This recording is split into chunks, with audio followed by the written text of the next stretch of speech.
রাজনৈতিক বিদ্বেষ, মতামত, ভাবনাধারা যার যার তার মানবিকতা, বিবেক, সংস্কৃতি সবার। যায় যা করে করুক, যায় যা ভাবে ভাবুক। দীর্ঘ এত বছর পরে ভব্যের শ্রী রাম মন্দির নির্মাণ হয়েছে, এটা একটা গর্বের বিষয়। ভারতীয় অ্যাজ ফর ইন্ডিয়ান, হিন্দুস্তানি। একজন ভারতীয় আর একজন হিন্দুস্তানি হওয়ার জন্য এটা একটা বড় পাওয়া। রাজনীতির জায়গা থাক, আর ধর্ম, জাতীয়তা, সহিষ্ণুতা অন্তরত থাক। এত বড় একটা পাওয়া স্বীকার না করিলে অকৃতজ্ঞ হওয়া হয়।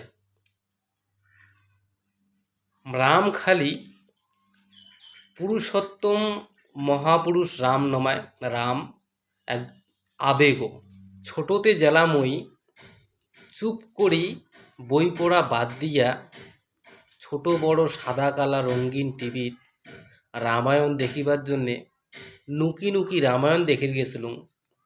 আর পরের দিন হলে সকালে রামের ধনুক, বাঁশের বাতা দিয়া ধনুক বানিয়া, সিন্ডিয়ার তীর বানিয়া সই সই খেলাইছিলুম।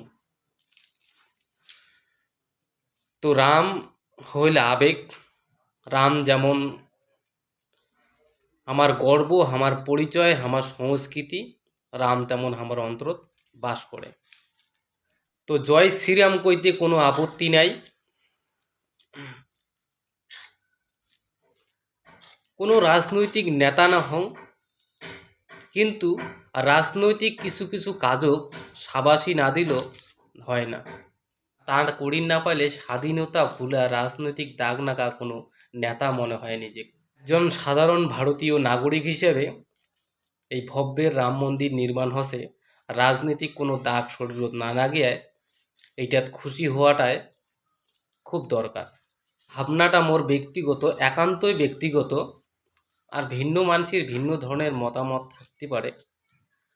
তবে মোর মতে কি জানেন, রাজনৈতিক ভাবনা, চিন্তা, মতাদর্শ এক সময় কিন্তু সবগুলাই ব্যর্থ হয়ে যায়।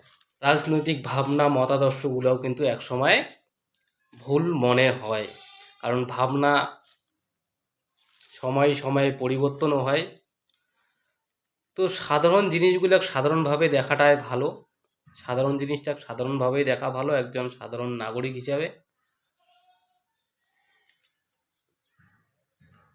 তো জয় শ্রীরাম। ওকে, only I remember I am not any politician leaders.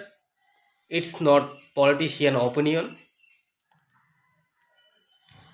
It's only my personal opinion.